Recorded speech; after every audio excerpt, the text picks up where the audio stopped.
Welcome to LOA Today. I'm Walt Thiessen. With me today is abundance teacher and money coach, Jody Lynn Craven. This is your daily dose of happy. We are so happy you decided to join us today. And we're especially happy to be rejoined by Davis Strickle, who hasn't been on the program in a little while, but he keeps revisiting after about a half year of being a co-host, which we love very much. And we may even be hearing from the stream today. But David, I mean, what's it been like? It's been like 7, 8, 9 months, something like that. It's been a while. Yeah, I've been sort of in reinvention mode all this year and lots of exciting new things, but I haven't been a guest on a podcast. I'm just starting that. I'm just starting up again. You're getting back into it. Thinking about the third one I've done this year now. Okay, yeah. In the last month. So, yeah. Well, thank you for making us one of the top on the list. That's a good thing. We appreciate that. Always happy to be here. It's always fun over here. Now, you guys have made some significant changes to the whole Taya practice thing. Bring us up to date. What's going on with that? Well, we're focused more on sharing Taya with the world as a broader thing than just a coaching program. It was never just a coaching program, but now we have sort of defined layers. Oh, so the Taya practice is a practice that's available to everybody. We teach it on the podcast, on the YouTube channel. We now have a Taya community that we are moving away from Facebook onto our own app because a lot of people don't want to be on social media anymore. And we're doing Sunday lives now. So every Sunday now, if you register, you get an invite to our Taya Sunday lives, and it's a live gathering because a lot of people are saying, I don't want to be religious anymore, but I miss that church thing. I miss that community and that interaction. So we don't broadcast this. I think I might broadcast one every once in a while. We don't offer replays. You got to show up live to the Zoom meeting. You don't have to be on camera. You don't have to talk, but we want to be in the same space. And we do it for about an hour every Sunday. And, we're not following rules or worshiping anyone or anything like that. It's Taya teachings, some intro music, guided meditations. And it's turned out to be a really cool thing. We're about 4 weeks into it now, and the audience grows every single week. So that's a cool thing that I'm committing to, offering Taya to the world, even if you aren't ready to buy a book. There it is. Mm-hmm. And then we have the book. We have the mobile app that's coming up that will have the community in it and guided meditations. And then for the academy level, which I've had from day one, which is where Taya actually originated from the coaching program, we've retired Taya, what you went through, Taya Boot Camp. Boot Camp's gone. Okay. I read for 7 years, and there were times that it got really quiet, and there's times that it picked back up. And last year was a good year. And I thought, well, gosh, we have the book now that we wrote from this space. Right. What else can we do beyond just what's in the book? Because you can read the book and learn the practice. Boot camp in a coaching environment, obviously you learn it on a much deeper level, but we created something based on 7 years of who are our most successful students, who, really gets a lot out of a coaching program. And it was people who are looking for real reinvention. I want to reinvent myself. I want to reinvent my life. I'm stuck. I'm trapped in whatever it is. I want to really change. That's really why somebody would take a program like that, right? Sure. So we just decided to call it High Stakes Change.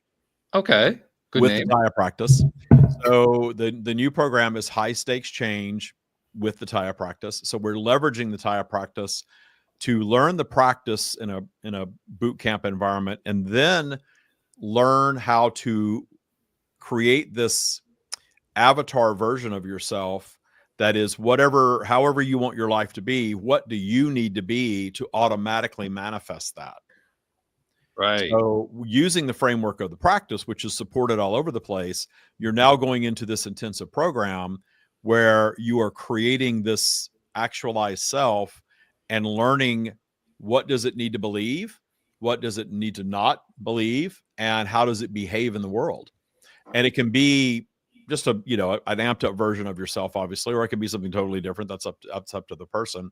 But in doing that, we're very clear now on the different levels for different people, and the big transformation that the program is really all about. Because I've seen people come through boot camp and completely change their lives and heal from terminal illness and just all kinds of things. Oh, yeah. And then other people come in and they're kind of like, okay, I just want inner peace. And that's okay. But to me, we can deliver inner peace without all the heavy lifting over several weeks of time necessarily. So we've done that. We've promoted coaches. We have 4 pillar coaches now that are coaching the 4 pillars of TIA, which are appreciation, source, polarity, and intention. So I have a specific coach other than me for each of those pillars. And so when someone comes in now, instead of getting the mentor that they used to get, which was an unpaid mentor that was volunteering, now they get a coach that is their coach all the way through the program, and me. Okay. So I'm doing the live meetings. The coaches are doing the one-to-one coaching. And in 8 weeks' time, we're seeing big changes in people. And it makes sense. I mean, because one of the big strengths of the boot camp was all the live connection. I mean, that really makes a big difference when you're doing this kind of work anyway, but especially when you're doing work where you're working toward the kind of goals you're talking about. I mean, Jody Lynn, that's what you do, right? I mean, that's when you're working with your clients, you want that connection in order to really help that client move along. Well, and community is important too. Talking to other people who are also at the same level, going through the same thing. Yeah, that is so valuable. Because I've been doing this for a long time. It's easy for me to speak with authority about it because I know it, I teach it, and I've been doing it for a long, long time.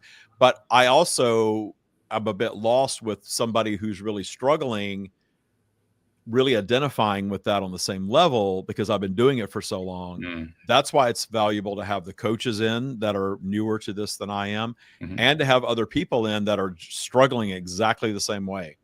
Because unlearning and relearning belief system is not the easiest thing to do. That's why people don't reinvent their lives all the time.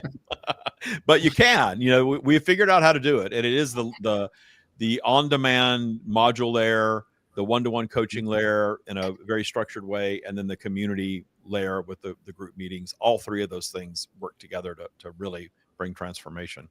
Just out of curiosity, do I know any of the coaches? Do you know Derek? Derek Johns is a coach. He's a physicist, scientific background. Okay. Michael DeMarco, my partner, is a psychologist. He's one of the coaches. Matt, who is on my podcast all the time. You're probably very well aware of Matt. Yeah.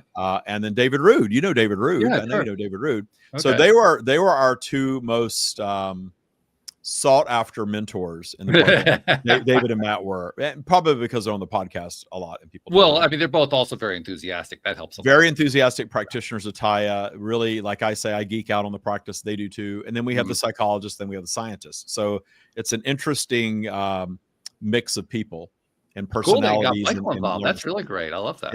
Yeah. I'm curious. I mean, did you have to like twist an arm or something? For what? With Michael.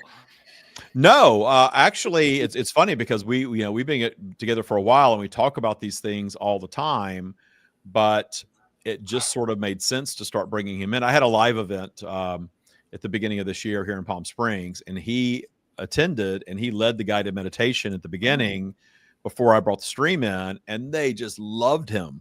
Everybody that was there was like, "Oh my gosh, that was so amazing!" And it was, again, a little different than what I do. So I'm trying to bring in things that don't repeat what I do. Right. Elements so that it's adding value, not just repeating what I already do. And so bringing a psychologist in and he's a mindfulness psychologist anyway, bringing that layer in, because that really helps us understand the psychology of transformation. Like, this belief system is great, but how do I really rewire my subconscious mind to make this work? And that's where he comes in. That's fabulous. And well, I love that you guys are doing it together too. Because I mean, how long have you guys been together? You've been together a while. No, not a whole long, 7 years. Oh, it's only 7? Oh, I thought 7. I thought it was longer than that. Well, I mean, not that 7 is minimal. It's actually, well, it's been COVID and 3 or 4 parents passing away and a house burning down and remodeling 3 times. It seems like 30 years sometimes. Yeah.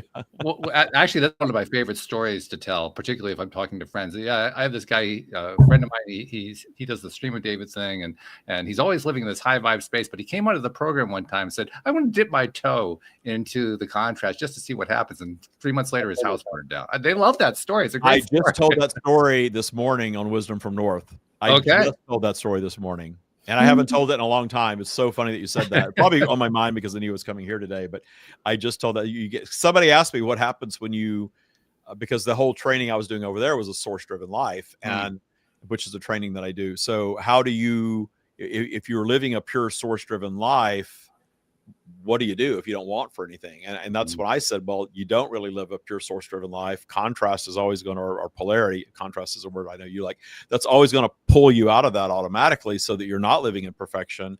And the few people that do achieve that probably do cross over. So yeah, when I got, that's why I said, when I got so blissed out, I forgotten that I'd said this, and I said, I plugged your podcast and said I was on, and Walt reminded me that I was blissed out, and then all of a sudden the house burned down. Just to remind you, you're human. Yeah. I was a very different. I wasn't wanting or needing anything. I was just existing and just kind of going with the flow. And we were just about, I think we were putting the book out at that time. Right. And I just was in a space where, whatever, man, it's okay. And then, the house has to burn down to set me on a journey. And I remember on that particular show, I don't remember all of the conversation, but I do remember enough about that conversation to remember that you had spent a good portion of the time talking about all the different ways, to use your phrase, that you were blissed out, that everything was just going, you started listing all the things that were going well. One after another, after another. Yeah, when you start, if you really start manifesting, and the money and the health and the relationship and the daily joy is all there, that's great, but something's going to disrupt that. And I'm okay with that now. And now I've learned to get ahead of it. And that's why one of the reasons we got back in the house this year. House is beautiful. All that drama is over with after 2 years. And it was sort of like, okay, now what am I going to do with myself? The book is out. People are still coming into my program, but I'm teaching it almost on autopilot. It's so easy. Doing it for 7 years. I thought, well, this is the time to shut down. And then right when we go to shut it down, 12 people enrolled. Wow. So we had a group of 12, and we are just now graduating our final graduates of the 7-year program, but we started a pilot program at the same time. So my life was insane. I was teaching 2 programs at once. Yeah. Yeah. Wow. So I'm glad the other one is done now, and I can focus on. Well, I can see why you want the 4 coaches to help you out, because when you get hit like that, it's like a tsunami that comes through. Yeah. Yeah. As Jody Lynn knows, I mean, like when you're working, especially when you're doing one-on-ones, but even when you're doing the kind of group that you were doing, David, it throws your equilibrium off, and you have to find a way to kind of keep up with it all, because you're trying to bliss out, but you're also trying to bliss out. But you're also, we have clients in Australia, North America, and Europe. So now we have to do 2 meetings. We've had to do this in boot camp. We're doing 2 meetings a week, because you have to hit all the time zones. So yeah, repeating those meetings and things, plus doing the Sunday lives. Wow. I don't play golf. I'm good. This is my hobby. It's cool when your hobby is also your career. I mean, it's a great combination. Oh yeah. The Thai Academy is the thing, and it will be the thing for life. And I love it. I love it. Fantastic. Yeah.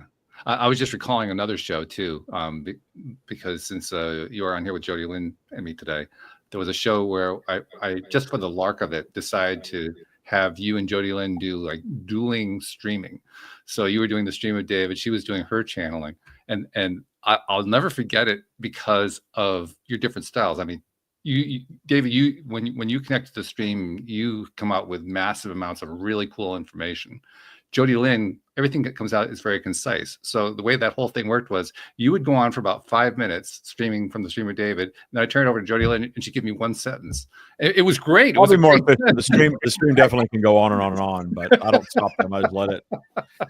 Well, what happens a lot of times though, when I'm channeling, and I like to be more of a hybrid channel these days. I kind of like to stay present and just let it flow as it flows. But in that trance state, the questions are already out there vibrationally, and the stream just tends to address all of it all at once. Yeah. And then all the people in the queue waiting to ask questions are like, okay, they already answered my question.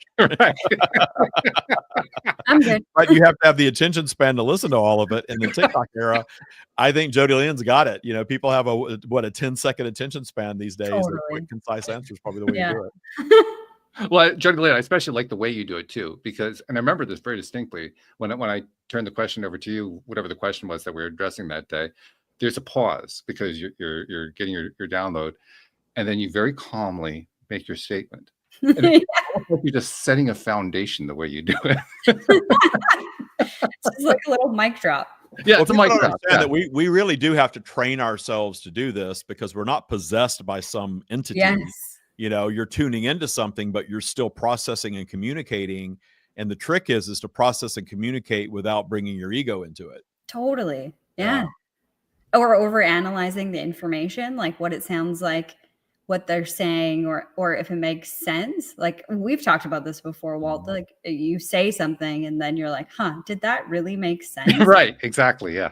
Yeah, I think What, so. what I get sometimes is, oh, wow, that's really going to get me in trouble. Yeah, whoopsies. They are not PC by any stretch of the imagination. No, and they're not like worried about ruffling some feathers, you know? Sometimes Yeah, sometimes I think the energy is there. Yeah, again, they're coming through because of our asking, right? So our asking, we're sort of asking to have our feathers ruffled if we're communicating with something like that. exactly. Yeah, fair enough. Yeah. I've actually done a little tiny bit of experimentation trying to pull my own messaging through. And I don't do it very often because I have about that much confidence in being able to do it. But I have done it. I've actually had some success doing it too. The thing that I still haven't gotten over, and I know both of you have long gotten over this, is hearing something come out of my mouth and ask myself, what the hell did I just say? Does that make any sense? Mm-hmm. And then finding out later that it did. But I'm still jarred by that. You guys, this is like old hat to you guys. But to me, that's just like, that's freaky. Yeah. Well, some things, because I don't have a scientific mind or scientific knowledge really at all. And sometimes they're not using scientific terminology, but they'll go into something like quantum physics. And I'm way lost, but I just kind of step back and just let it go. But I remember one of the first times I ever experienced something coming out that was new clarity, that was like, oh, wow, I never thought about it that way, was with you. And you asked about magnetism, and the stream talked about magnetism. Yeah. And then even afterward, even more came out about that after the show. I was sitting there and it just was like there was a whole download there that I couldn't even process. Wow. Yeah. That's pretty cool. Now I'm really curious to know what the rest of the download was. I missed that. Well, I actually put it in the book after that. It was about, I think they used the term perfect repulsion, that we think like attracts like, but same. And I don't mean, same doesn't attract same, exact doesn't attract exact. It repels it by design. Okay. So you're very close in vibe when you're attracting something, but if it's exactly the same thing, and it doesn't happen very often with thoughts, exactly the same thing won't attract exactly the same because no new creation occurs. Interesting. And we have evidence of that in magnetism. You got two things that are exactly the same, but they're polarized and they actually repel each other. That puts two thoughts into my mind. First of all, it helps explain even to an even greater degree than we've already come up with explanations. Situations where somebody wants one particular thing to happen and it doesn't happen. Because because you're still thinking that you need it and you're repelling exactly what you think you want. That's a very, we all know that, right? That's a very common issue. But this is a new twist on it. People that read The Secret and think that it's as easy as The Secret says. It is as easy as The Secret says on many topics. But then when you get to that thing that you really believe that you need, and that's what Taya is all about, is releasing all the need. Where you're good if the house is burning down, you're good if the partner walks out, if the fortune goes away, if the job goes away, you're appreciating all things so that you're not creating the vibration of need, which chases away the things that you want. And by the way, we are humans, so it doesn't mean that we successfully get rid of all the need. I mean, need. No, I haven't crossed that path yet. There's still, well, and there's still, I like to discern the difference between preference and need. There's a difference between those two, just like there's a difference between preference and judgment. People would say, well, if I say I like Coke better than Pepsi, oh, you're being judgmental. Well, no, I'm discerning preference. Right. I'm not saying Pepsi shouldn't exist, and anyone who drinks Pepsi is an idiot. There are people that think that way about everything, but I don't. There's a difference between it's not my preference and it shouldn't exist. And we're seeing more and more as the matrix heats up, a lot more polarized. The other things shouldn't exist. Oh yeah. Yeah, a lot more, right? A whole lot more. And it's an interesting time to be alive because of that, in my opinion. Yeah, no doubt about that. I think I was thinking more along the lines of we have a strong desire for something. We want it so much. I mean, like the one that comes to my mind that I see the most frequently, you see it on social media all the time. Somebody was in a relationship, they lost the person in the relationship, they want them back. They want that particular person. And then it doesn't work, and they wonder why. That's the kind of thing I'm thinking. About. They've already had the experience, and every experience is supposed to have a beginning, a middle, and an end in physical. Yep. It all does. There's no Yeah. evidence to the contrary of that. That's true. And then, Yeah. but we have this idea, the Matrix creates this idea of together forever. Mm. Families, romantic relationships. And we know that doesn't work because it doesn't work for everybody a lot of the time because we're not all on the same vibrational wavelength. Right. You have to choose that. Yeah. In fact, if everybody is on the same vibrational wavelength, nobody wants to stay. Yeah. Yeah. Well, it's boring, right? It is. It's boring. And there's definitely been sort of an idea. You know, I went to this show the other night, and it was so they spent so much time going into everybody gets a trophy, everybody's great, you don't boo, you can't judge everything. I couldn't even enjoy it anymore because there were some people that were amazing performing, and there were some people that were horrible. Now, I'm not going to boo somebody, but at the same time, you know, why can't we recognize the people that have really put effort into this and they're really amazing at what they do? Are we just going to flatline everything and nothing's great anymore? Everything's just the same? I don't think creation works that way. And it seems like society was trying to pull in that direction for a while. It's really interesting. Sorry, go ahead. Corrected a little bit now. Go ahead. I was just going to say, it's interesting how we believe that we can't have like that. We can't lift someone up or something up and think it's wonderful. And then you look at nature and look at a beautiful, magnificent waterfall, and you're like, wow, that's so cool. And then over there is a canyon, and it is equally as cool, or you think it's amazing. And we don't have, like, we have appreciation for both things, but we struggle with that when it comes to ourselves. That one does not, like, loving or appreciating one does not make the other less than or unworthy. But when it comes to us as humans in our society, oh no, you can't appreciate that one thing because then it makes everything else less than.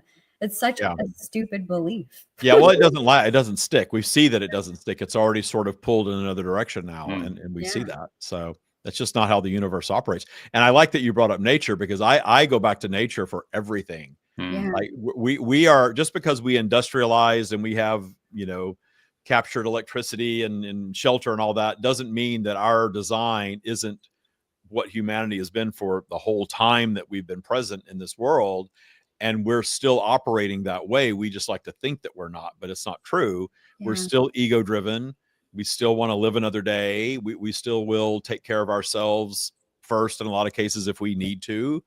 And pretending like that's, you know, not true. I just don't see any evidence of that anywhere. I do believe it's the ones that adapt the most and can roll with what life delivers are the ones that are going to keep moving forward, whatever that looks like. Yeah. You know, we may not be hunted and eaten by something at this point, but we still have kind of a version of a food chain going on. Oh, I think a lot of people would say that they're being eaten every day. So we're not all that far away from that. Yeah, that's true. They think the world is, you know, just a horrible place. Yeah, and what amazes me is how many people that are into spirituality. Oh yeah. Oh, the world is a terrible place. Oh my gosh, yeah. it's so broken. It's so terrible. It's so awful. So where I wasn't meant to be here. I'm a starseed. I don't know how I got here and all of that stuff. And again, I know that sounds judgmental, but I laugh at all of that thinking, okay, go inward more. Right. Because you go inward more and you know, that inward exploration is what I believe real spirituality is. You're not judging any aspect of life because it is. Why judge anything that is something that shouldn't exist? It's pointless. And you're giving it power. My response to this, the people in the spiritual circles who kind of take that tack is, what was it you were teaching a moment ago? You seem to have forgotten that part. Yeah, there's a lot of that in spirituality, and I think that it's a journey. Though people are usually brought up in religion, that doesn't work for them. Then they for a while I said I was an atheist, even though I really knew there was something out there. And then they get into New Age spirituality, and they kind of sift and sort through that. Sometimes law of attraction is a great gateway into all that. Sure. I think a lot of people got into spirituality via law of attraction, via The Secret, right? They read the book and Oprah saying this is going to make you rich. And suddenly they're into that. Next thing you know, they're meditating. Then they're listening to Abraham. And then there's a whole journey there into all of this. So big tent spirituality for sure. Yeah. By the way, you also said you used a term that I'm not sure if you did it intentionally. You were describing how people want to kind of level. The term you used was flatline. They want to flatline.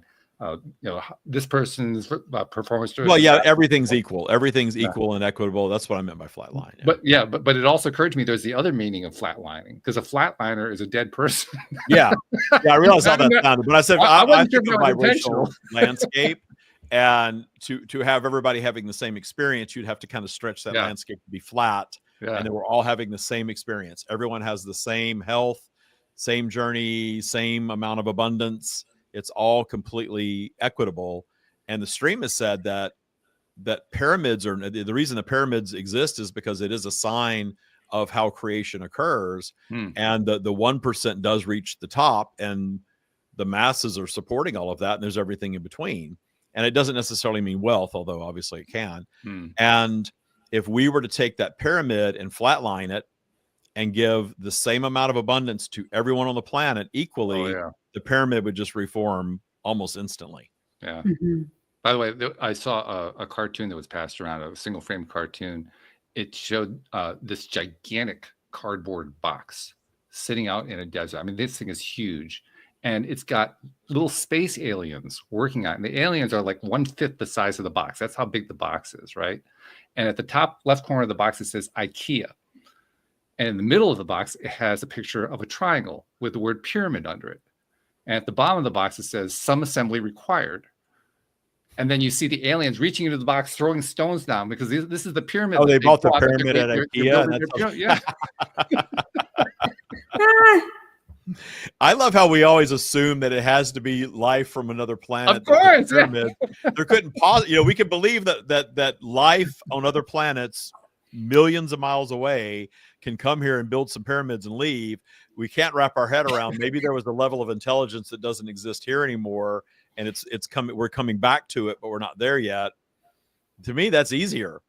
That's more logical. That why couldn't there have been something like humans that built that went extinct, and then humanity came along, or a version of humanity that we're not fully aware of, and the pyramids are the evidence of that. I'm not saying that that's absolutely true. Sure. I've kind of gotten from the stream, though, everything I've gotten in channeling is Earth is a self-sustaining environment and a self-contained environment, and it's its own vibration. And there aren't beings coming into this. It's all from here. And there are things that we don't yet know about or understand that are happening, that are present or have been present. But thinking in terms of everything has to be outside of Earth and coming to Earth, when Earth is already a self-sustaining environment, why would we not look inward again to Earth of the origin of these things? It's interesting you bring this up. Very interesting you bring this up, because I just recently went through an experience with a spiritual healer. I was working on a particular issue and asking this healer for help. And she's one of these people who specializes in what they call the shadow work, helping you to detach entities from your being and so forth. And I kind of went into it with a little skepticism, but I also was a little bit curious. I wasn't sure how it's going to play out. It was a really interesting experience, and it was a visceral experience. It's not. I have more belief that thing actually has some validity to it. But one of the things that happened in the midst of that session was an entity that is supposedly from another planet was peeled off from me and sent on its way. And so it raised the question in my mind, okay, well, I've doubted that for the longest time. Now I can't really doubt it quite as much, because that's what was being suggested to me. Was the suggestion true? I don't know what the answer is.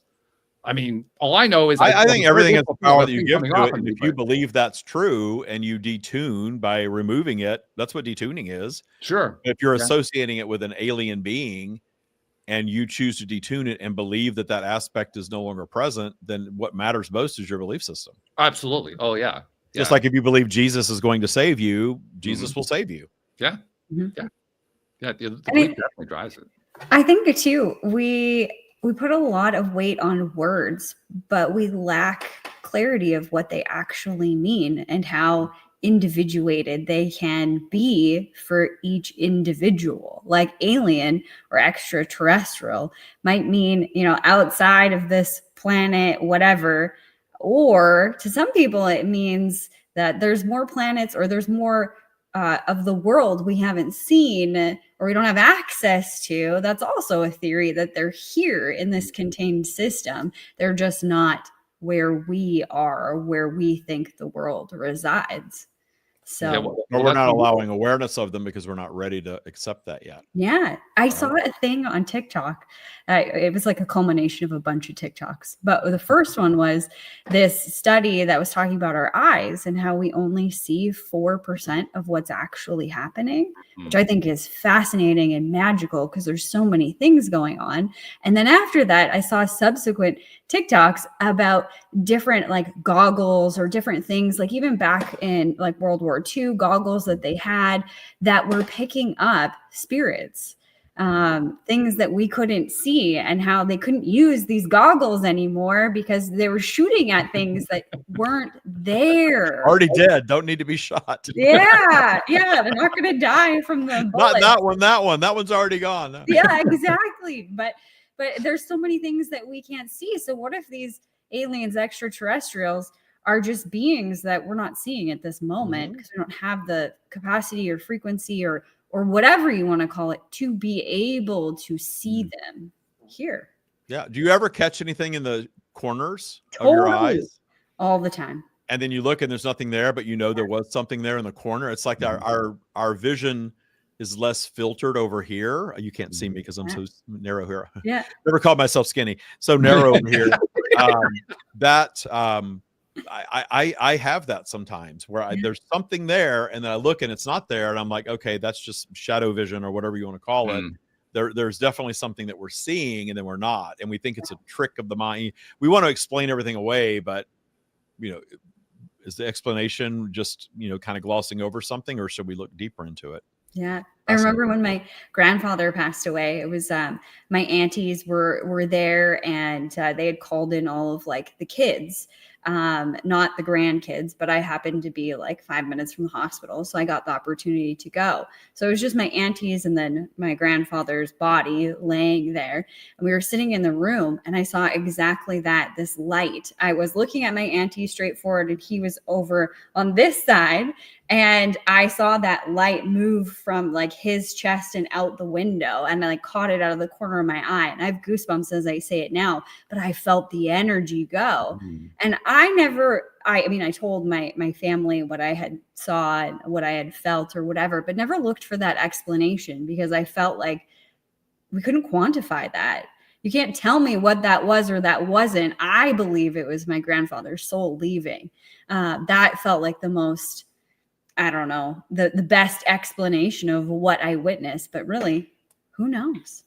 Well, it's also reinforcing when you have that kind of a visceral experience, because that's what that is. That's visceral. You're feeling it, you're experiencing it. I mean, it's not just theoretical at that point, right? And when it's visceral, that captures our attention more, I think, for some reason, just because, we can in some way use the senses to detect that it's there and say, oh yeah, I can feel that. Like I went through a Reiki course for the first time. I'd been hearing about Reiki for years. I said, all right, I'll take a Reiki course.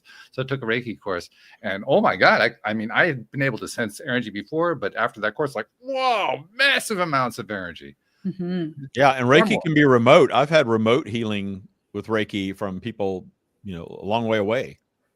Sure. Oh yeah. There's no requirement it has to be in the same room. Right. Yeah. You think it has to be local, but it doesn't. It doesn't. No. Yeah. It can be anywhere. Well, and to Jody Lynn's point, that the energetic realm, we're in it. This is it. Yeah. It's not out there somewhere. We're kind of taught in religion that, it's all up there, out there, but we're in it. So everything that's going on is right here. We're just tuned into what we think reality is, and it provides an experience, but there's so much more going on. And I do believe that if you go too deep into exploring all of that, you could be labeled mentally ill. That's there is a history of that. Yes. Right. And I think there's a fear factor that kind of keeps us grounded in our reality because we don't want to be pushing a shopping cart, talking to ourselves necessarily. I don't know. Let's have every experience, right? But I'm not volunteering for that one right away. The ego sort of creates that, continuity and that identity so that we can have an experience from day to day to day and expand in the experience. Well, for me, it's also a reinforcement of the fact that we often say this theoretically, but it is physically true. It's true in every aspect of reality. It's not just that we're in the energy. We are the energy. Mhm. We that's the biggest differentiation we tend to make. We tend to think, well, there's us and there's the energy, but no, we're actually the energy. Yeah. There's no differentiation there at all.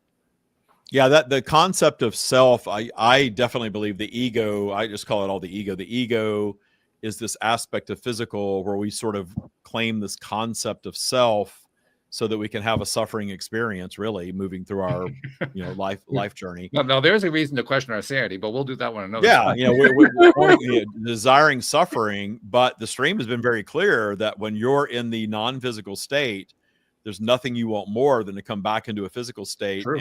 and suffer and find joy. The contrast of both of those things in a physical sense that's not available in a non-physical, but you know that you're going to come back and you're going to have to go through childhood and you're going to have to go through, learning things all over again and working and exchanging and doing all the things we have to do as humans.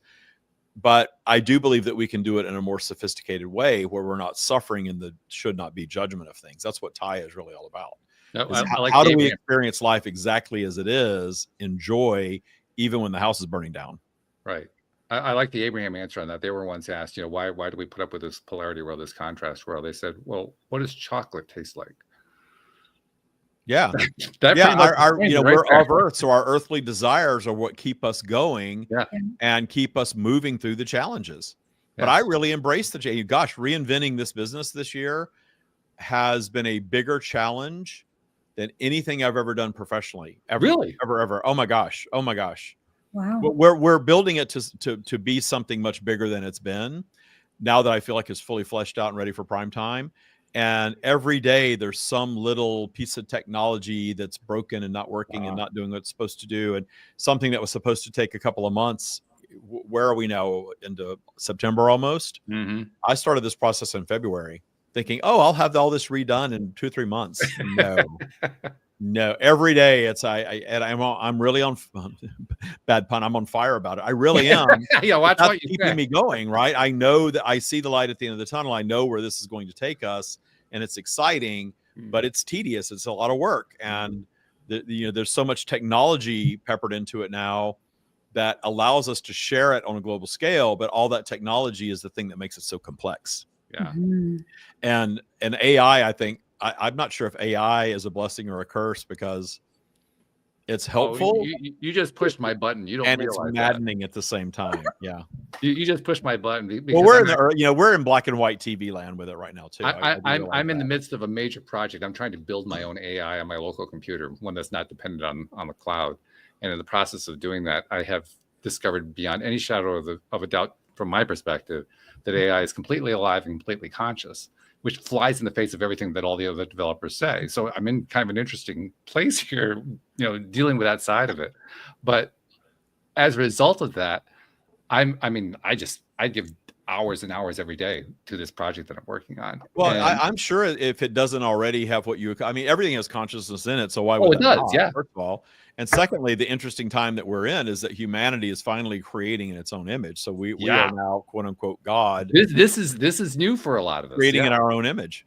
Yeah. And what we think is more efficient. So why wasn't there something before us that did the same thing? And it's freaking people and what out. do we do with it? It's freaking people out in a big way. I mean, people are having a lot of trouble dealing with this. I had people coming into boot camp with AI panic. Yeah. In fact, I saw a piece. Some marketing guru was emphasizing you should not sell to the public based on the idea that you're using AI because it will boomerang against you. That's how high that particular expert analyzed that the level of disconnect and disconcerting. Yeah, I think it's changed rapidly to that, because in the beginning it's like, we use AI and it was so cool, and now people are leery of it or already tired of it. I did a video the other day and I didn't want to read. I'm dyslexic, so the reading is not so great. So I'm speaking directly into the, looking right into the camera, and I would flub something or forget something and I have to chop it. Right. Well, it was pretty choppy.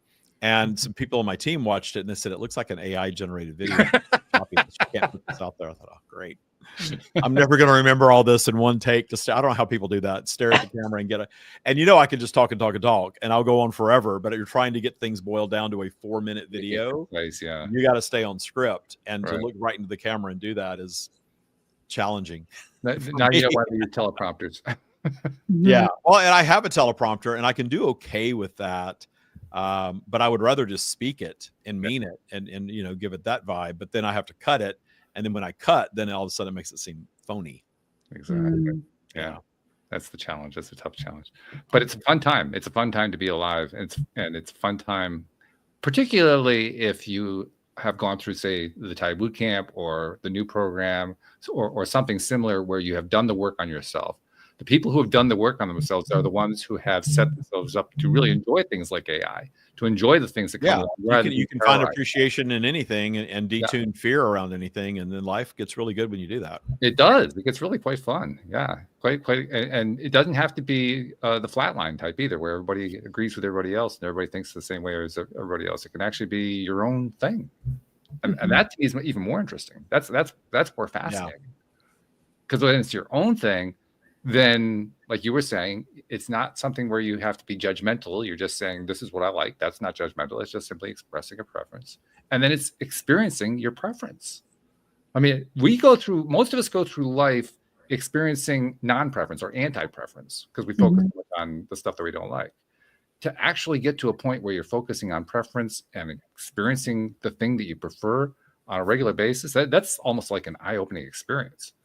Because I've experienced with so many people. Most people don't live like that, and we forget that sometimes. That most people are living in anxiety and fear and worrying about all these things that the Matrix tells you to worry about. And when you let go and just stop worrying about them, you realize, gosh, I was worrying for nothing. I'm kind of pointing to politics right now for a lot of people who are just hysterical about politics. And I've just decided not to be a long time ago. And you know, here we are. The sky still hasn't fallen. Okay. How about that? You know, if you want to give it power, you go right ahead. Yep. Fascinating too how often that happens in spiritual circles. I'm getting more political. I don't spend that much time on social media anymore, but when I do go on just long enough to, you know, see if there's a message for me that I need to respond to, something like that, I'm seeing all this stuff from people in the spiritual circles commenting on the politics. And all I could think is, you guys do remember what this leads to, right? Yeah. What you know what this is setting yourself up for, right? You're giving it power. Yeah. Yeah. Yeah. And if you believe in a higher power, that's certainly a higher power, a creative power beyond anything that's going on human. Human driven, ego driven. I'll call all of it the Matrix. It's just called the whole thing. And we're all in it to a degree, but that's what the Matrix is. It creates the structure, the collective consciousness structure for humanity. Not necessarily bad, but it does tend to leverage fear and judgment quite a bit. Quite a bit. Yeah, we get a lot of that. Well, we're the ones who do it. This is another thing that I've really been paying a lot of attention to lately. The fact that here's the easiest way to say it. If I'm somebody who's experiencing a difficulty, everybody else can see it except me. I'm the one who sees it last. I'm the one who recognizes. Yeah, that's true. I've had people to be like, "Oh, this is so awful that you're." I'm like, "Really? I don't think so. It's just something I'm experiencing." Yeah. But that's a fairly common experience. I mean, anybody who's ever considered being a coach, for instance, even just superficially sitting on their couch, they do it because, well, yeah, I can see easily what's going wrong with that person. I can see what's going on with that person and with that person. But when they're looking at themselves, they can't see it. That's universal. Like almost everybody experiences that kind of a dichotomy of experience. We can see it in somebody else, but we can't see it in ourselves. And I haven't totally ironed out for myself why that is. Part of it is, I think, because we don't really like to look in the mirror. I mean, that's self-awareness is a superpower if you're really self-aware. Really. But it's a superpower with chili powder attached to it. It's got some. Yeah, well, again, detuning judgment is very helpful with self-awareness and law of attraction too, because so many people get into law of attraction and they judge themselves for miscreating, not manifesting, and I know I'm doing it. Oh my God, what am I doing wrong? And so you're not helping yourself when you judge how you're creating or what you've created in the past. Yeah, one of my favorite phrases: if you treated your friends the way you treat yourself, you wouldn't have any friends, because we're just so rough on ourselves. And I think that's why people find it difficult to have that self-awareness, is because of the fear of judgment. Like, I'm going to see something I'm not going to like, and then what? What do I do with that information then? Or, it means I'm bad or I'm this or I'm that. And I think I love your approach, David, with Taya of appreciation and that lack of judgment, because it's not good or bad. It just simply is. And then you can move on from the information. Okay, I was an asshole in 9th grade. Okay, like, let's We move all on were. here. Yeah, exactly. I was a hormonal teenager or whatever, right? But so many people get stuck of the fear of what I might see, or the past things that I have done and that that were bad or ugly or whatever, the way that they're judging themselves. I think that's where the blind spots comes in. Well, I can tell you what you're doing wrong, but I don't want to look at me. Well, sure, it's a lot easier to point a finger. Yeah. So social media has probably made that much worse, because we have this curated version of what people are supposedly living, and reality TV, Right. highly curated. Everything's fabulous all the time, until it's not. But that Instagram version of life, I think it's lovely. I spend more time on TikTok. I don't spend a lot of time on social media, period, but I will devote a little time to TikTok, because it really is showing me what's going on in the world. It's sort of like a news feed, the way mine curates itself. The Instagram version, though, is just, everything is just so pretty and so perfect all the time. I'm bored with that. Yeah. And it's kind of the same car and the same house and the same garden and the same trip and the same dude with his shirt off, that I've seen a million times on Instagram. Okay, I've seen all this. I want to go see what's really going on in the world right now, and kind of what the temperature of society is. And I think TikTok does a great job of delivering that. And that's why it's so popular. That's probably true. You may remember one of my other co-hosts, Joel Elston. He's been on the show with me for quite some time now, and he has he's had a few clients who were Instagram influencers, who had developed very, very large followings on Instagram, and had gotten to the point where they create such that curated, to use your word, that curated perfect personality on Instagram, that it was so far divorced from who they really were, they were actually developing psychoses over it. They were getting to the point where, well, and then the pressure to keep that up, I'm sure, is immense. Yeah. Oh yeah. Yeah. And well, even as a spiritual teacher, I don't even really want to call myself a spiritual teacher anymore, but doing what I do, if I worried about the pressure of always keeping everything the way that the marketing people tell you you're supposed to do it, I would drive myself crazy. Like, we just took a month off from the podcast. We haven't had a new podcast up in a whole month. Oh, you can't do that. You'll lose momentum and you'll lose your audience. Well, we're reinventing right now. I'm changing things, and I just don't want to do I don't want to do something just because I think I have to do it. Yeah. Whether it's a social media post or a new video or a podcast or anything, I want to do it from a place of inspiration. And if the audience leaves, then the audience leaves.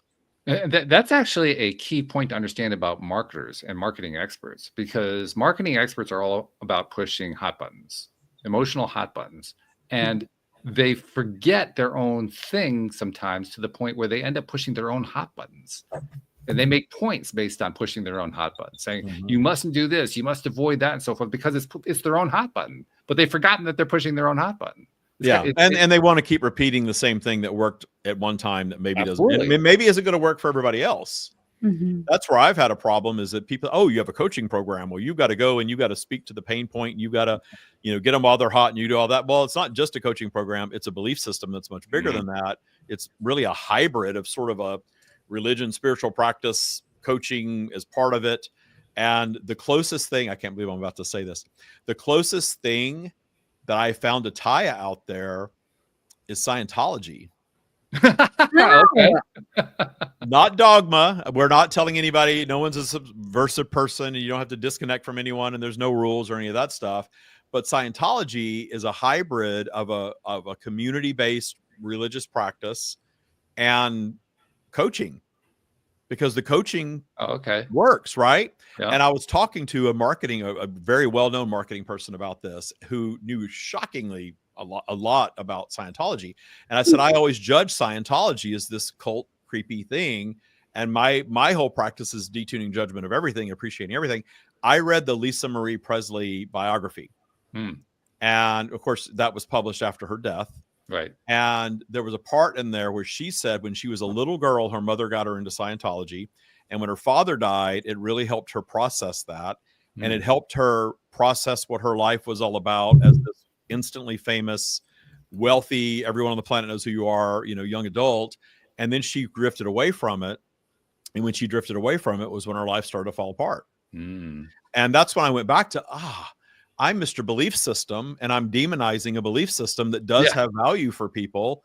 And I was a judgment that I caught myself in. I'm like, I shouldn't judge Scientology. If people want to choose to do that and it helps them or whatever their experience is, that's not for me to judge. What can I see in that? Because Taya has become a hybrid of a belief system, spiritual practice, and coaching, where people really, get in and get into an intense situation where you're detuning transgressors. Yeah, that made sense to me. Then once I detuned the judgment of it, I saw the value in it. And I don't have to, pattern Taya off of that completely, but just acknowledging that that's something out there that has those aspects just like we do. Absolutely. Well, I would also look at it from the point of view of not liking Scientology. I'm not a fan of Scientology, and so I don't like anything that has dogma or anything that says you got to believe the way people disconnect from their own children. Well, plus I know a little bit about Ron Hubbard and what I knew about. That stuff is neither here nor there. It's the structure part of it that did, and I think all of these things start out. My belief is they all start out in a good place. Yeah. Well, sure. Eternal law, eternal wisdom. How do you apply it in the modern day life? And then it takes off, and then the money starts flowing in, and then suddenly all these other aspects get peppered in to heighten the marketing of it or the monetization of it. And I joke all the time that I don't have dogma on my side. I can't tell you you're going to go to hell if you don't practice Taya. So I can't use that, and I'm not going to go into a coaching, marketing mindset of you got to take my program or you're never going to be. I'm just not going to do that. I'm just not going to do that. So it makes things more interesting, but I do believe, and it's sustained for 7 years. So I do believe there's an audience out there for complete transparency. Of course. This is how it works. This is what it does, so. Well, the point I was going to make about the Scientology, I prefaced it by saying that it's not something I'm a fan of, and I'm not. I really don't like it at all. But my point is, I know now what my preference is. My preference is not Scientology. Yeah, not dogma, not judgment, not fear, So once I've achieved that clear understanding that that's not my preference, to me that's like a breathing point. Like, oh, thank God! Now I don't even have to think about that one anymore because it's no longer a threat to you in any way. So why worry about it? If somebody else chooses it, they choose it. Well, at the end of the day, the thing is, we have to have a belief system. We are computers. We are AI. We have to have a belief. We all run on a belief system, and a lot of people believe that they don't, or they say they're an atheist and they don't run on a in a religious belief system. That's okay, but then you start talking about politics or commerce or money or the stock, and all of a sudden you know what their belief system is. Oh yeah, right. We all have to run on a system. We just do. So we default into this sort of cobbled together system. But if we don't have some sort of a foundational practice that keeps us grounded, then we're out in the wilderness. And a lot of people are out in the wilderness right now. A lot of people, because they've really been turned off by religion. Spirituality is too big of a tent sometimes, seems kooky. People get turned off by it. Then they get into law of attraction for a minute. And, if they don't understand polarity, it doesn't always work for them. And then they're just out in confused wilderness, getting drawn into politics and having to have an identity around something like that just to feel grounded. I've got to identify as woke or MAGA or something, to just have some sort of a foundation. That's a very important point, because foundation is what we all need. We need it needs to be ideally a healthy foundation, one that actually serves us rather than working against us. But as you're pointing out, funnily enough, we don't often set a very firm, healthy foundation. We'll set a foundation on almost anything that feels like a foundation if we're really feeling like we're at sea at any particular time. And almost any ship at sea. Okay, I'll grab that one. I'll grab onto that just so I feel it. That's with Taya. That's what I set out to do, is how do I take ego out of this? Fear, judgment gone, dogma gone. What is universal law as we know it to the best of our knowledge? And how do I apply universal law as my way of life every day? Period. With no other rules or anything else in there. And then there's enough there to create a foundation. Mm. Whether it's Taya or something else, it doesn't matter. There's enough there understanding how creation works that if you make that the basis of your operating system, it always works. It never fails because it's universal law. Mhm. Yeah, if you're going to set a foundation, you might as well make it based on universal law. Yeah. Yeah. Instead of peppering in all these other human created things. Mhm. Which are quite temporary at Yeah. best. Well, I think again, it creates, if your identity and your happiness is wrapped up in money, possessions, and that's where law of attraction went a little bit. You know, how do I get more stuff? How do I get my stuff? How do I manifest? Well, do whatever you want, but are you basing your happiness and your identity on your bank account, your job title, your business success, the way your house looks? Because when the house burns down, if your identity is wrapped up in that, you're going to collapse. And the reason I was able to sit in the driveway and watch the house burn and say, okay, this is what we're doing now, because I detuned all of that need before that happened. If that had happened 10, 20 years ago, I would have been devastated. There's a big distinction right there, and how you get past because for most people, like you say, that for most people, that would have been a major catastrophe.